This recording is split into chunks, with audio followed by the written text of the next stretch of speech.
World express में प्रस्तुत है दुनिया की कुछ खास खबरें। वर्ल्ड मीडिया ब्यूरो प्रमुख देवेंद्र किशोर ढुंगाना द्वारा नेपाल से भेजी गई इन खबरों पर आपकी प्रतिक्रियाओं का हमें इंतजार है। ये खबरें इस प्रकार हैं। संयुक्त राष्ट्र मुख्यालय में चाइना मीडिया प्रमुख CMG सभ्यता से यात्रा शीर्षक से वैश्विक यात्रा प्रदर्शनी का उद्घाटन। UN उप महासचिव UN सभ्यता संघ के उच्च प्रतिनिधि मिगुएल एंजेल मोराटिनोस, संयुक्त राष्ट्र संघ स्थित चीन के स्थायी प्रतिनिधि चांग चियून और संयुक्त राष्ट्र संघ में बेल्जियम, सर्बिया, सीरिया, रूस, हंगरी के आदि देशों के प्रतिनिधियों की उपस्थिति में उत्साहपूर्ण वातावरण में संपन्न हुआ। इस आयोजन का कवरेज करने हेतु दुनिया भर से आए पत्रकार उपस्थित थे।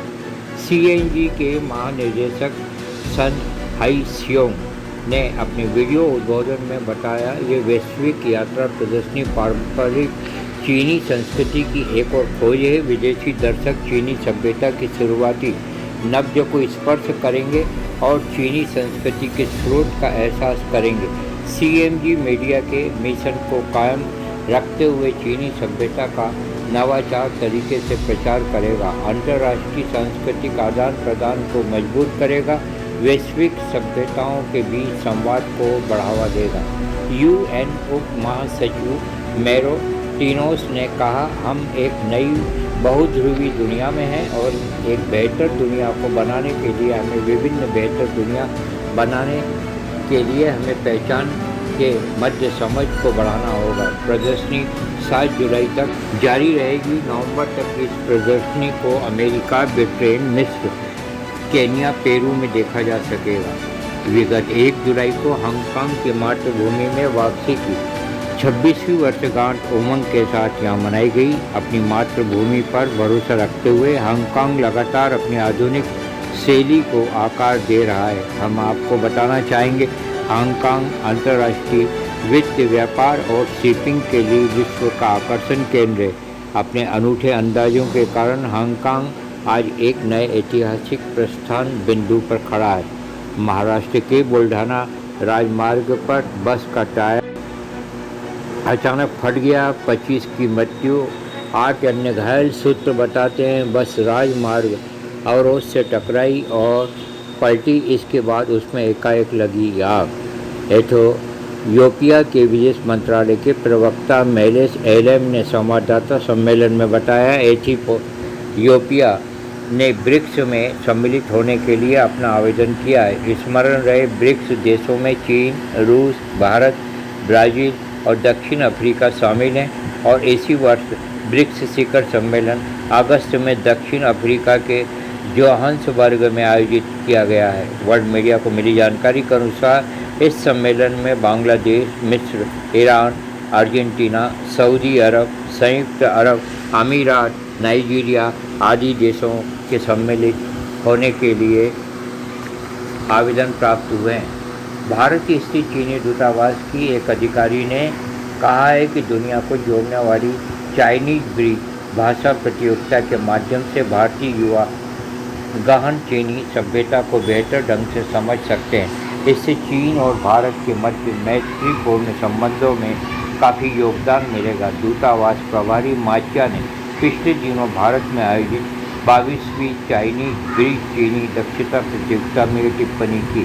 मुंबई में आयोजित इस प्रतियोगिता में गुजरात के केंद्रीय विद्यालय के विशाल आनंद ने यह शीर्ष पुरस्कार जीतने का गौरव प्राप्त किया। चीन में वैश्विक फाइनल में भारत का प्रतिनिधित्व करेंगे विशाल आनंद। माचिया ने इस मौके पर कहा, मुझे विश्वास है भारत में अधिक से अधिक युवा विशाल आनंद से प्रेरित होकर चीनी भाषा सीखेंगे।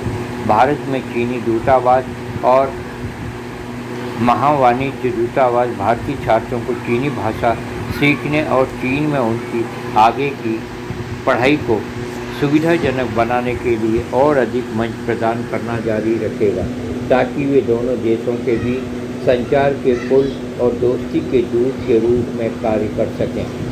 पिछली शताब्दी के अंत में जब चीन और भारत ने आर्थिक सुधार शुरू किया, तब आम अंतर्राष्ट्रीय सहमति यह थी कि बाजार अर्थव्यवस्था विभिन्न आर्थिक मॉडलों में से सबसे कुशल है। हालांकि बाजारोन्मुख सुधार सभी देशों में सफल नहीं हुए हैं, या यह कहें कि अपेक्षाकृत उच्च स्तर के बाजारीकरण वाले देशों में भी कुछ ही सामाजिक समस्याएं मौजूद रही हैं।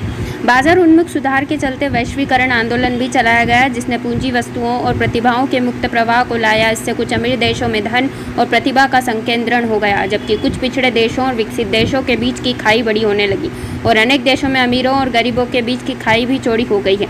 ये वर्तमान में अंतर्राष्ट्रीय स्थिति में उथल पुथल का एक महत्वपूर्ण कारण है। अत्यधिक उत्पादन क्षमता भी आर्थिक संकट का कारण है। उत्पाद बेचे नहीं जाने के कारण व्यवसाय दिवालियेपन से नहीं बच सकते और श्रमिक अपनी नौकरी खो देंगे। अमीर और गरीब के बीच की खाई एक ऐसी समस्या है जिसने लंबे समय से मानव समाज को त्रस्त किया है। यदि किसी समाज में 90% धन 10% लोगों के हाथों में केंद्रित है, जबकि 90% लोग केवल शेष 10% धन प्राप्त कर सकते हैं, तो इस समाज को एक बड़े संकट का सामना करना पड़ेगा। धन अमीरों के हाथ में है, अमीर उपभोग नहीं करते हैं और गरीब उपभोग करना चाहते हैं, लेकिन उनके पास पैसा नहीं है, जो सामाजिक संकट का कारण बनेगा। सामाजिक धन का ध्रुवीकरण अपर्याप्त प्रभावी मांग की ओर जाता है, जिसके परिणाम स्वरूप आर्थिक संकट पैदा होगा। हालांकि इस तरह की समस्या स्वयं बाजार अर्थव्यवस्था की समस्या नहीं है, बल्कि पूंजी के संचालन के तरीके की समस्या है। जापान के पास न सिर्फ पुलों के निर्माण बल्कि उनके रखरखाव की टेक्नोलॉजी भी दुनिया में सबसे उन्नत है। इस वर्ष सेतो ओशी यानी सेतो पुल का निर्माण पूरा होने की 35वीं वर्षगांठ है। यह असल में 2 मंजिला पुलों की श्रृंखला है जो जापान के मुख्य द्वीप होन्शु को शुकोकु द्वीप से जोड़ती है। यातायात चालू होने के बाद से पुल के अंगों की जांच आंख से देखकर और हथौड़ा बजाकर होती रही, किंतु अब इंजीनियर रखरखाव की ऐसी नई टेक्नोलॉजी का विकास और उपयोग कर रहे हैं ताकि पुल 200 वर्ष तक आवाजाही के लायक रहे। यूक्रेन के राष्ट्रपति वोलोदिमीर ज़ेलेंस्की ने अपने सैन्य कमांडरों को उत्तरी सीमाओं पर सुरक्षा व्यवस्था कड़ी करने के निर्देश दिए हैं। पड़ोसी देश बेलारूस में वैगनर ग्रुप के प्रमुख येवगेनी प्रिगोजिन के पहुंचने की खबरों के बाद ये निर्देश दिए गए हैं। ज़ेलेंस्की ने शुक्रवार को सोशल मीडिया के माध्यम से कहा कि उन्होंने कमान प्रमुख वालेरी जालुजनी सहित शीर्ष सैन्य प्रमुखों की बैठक में यह निर्णय लिया। ऐसा लगता है कि यूक्रेन वैगनर ग्रुप के लड़ाकों को लेकर सतर्कता बरत रहा है, जो रूस में प्रिगोजिन के असफल विद्रोह के बाद संभवतः बेलारूस चले गए हैं। खबर है कि बेलारूस में वैगनर सैनिकों के लिए नई छावनियां लगाई जा रही है। इस बीच यूक्रेनी सेना की खुफिया एजेंसी ने शुक्रवार को घोषणा की कि रूस अपने नियंत्रण वाले जापोरिजा परमाणु बिजली घर में कर्मियों की संख्या धीरे धीरे घटा रहा है। एजेंसी के अनुसार रूस की सरकारी परमाणु ऊर्जा कंपनी रोसएटम के 3 कर्मचारी सबसे पहले संयंत्र छोड़ कर गए हैं।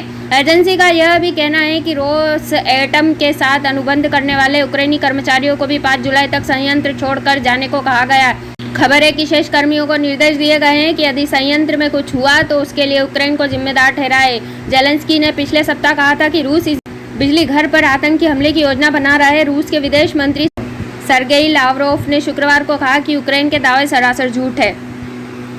इन दिनों उत्तरी गोलार्ध के कई देशों में तापमान बढ़ रहा है और हमें स्वच्छ ऊर्जा स्रोतों की ओर स्थानांतरित होने की सख्त ज़रूरत महसूस होने लगी।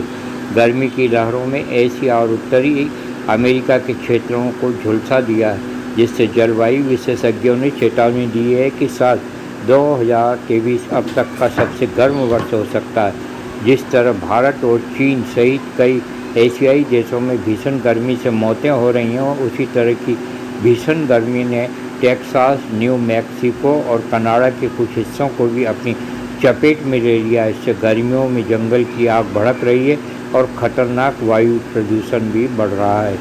अन्य चरम मौसम की घटनाओं के साथ साथ अधिक लगातार और तीव्र गर्मी की लहरों के कारण जलवायु परिवर्तन से निपटने के लिए तत्काल कार्रवाई की आवश्यकता है।